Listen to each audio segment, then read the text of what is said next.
म लगाउन यार केटीहरुको पनि म लगाउने हो सस्तो ल्याए के यो पनि सुरुवाल हजुरको लागि हो हजुर नल्याएपछि मैले लगाउँछु यो सब यो मान्छेले सब आफ्नै लागि ल्याएको त्यतिकै मलाई भनेको हजुरको लागि हो अनि यो पनि कसम भन त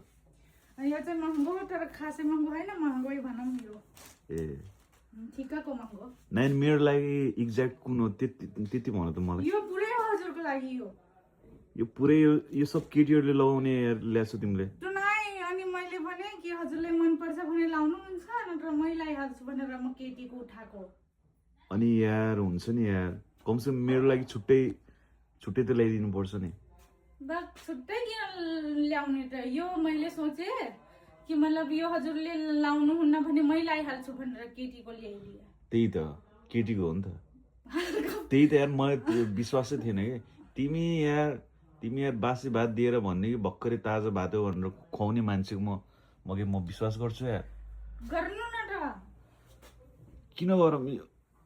स्योर हो कि केटी लगाउने यार कमसेकम एउटा त ल्याइदिनु पर्छ यति सस्तोमा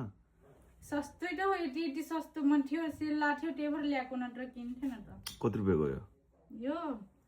त्यस्तो थाहा छैन यो तीनटा मिलेर 570 त्यही त सेलमा त सस्तै त हुनु पर्यो त 50 रुपियाँ गयो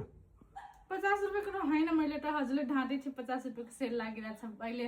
100-150 भन्थ्यो भने हजुर जानै दिनुहुन्थेन ठिकै छ ल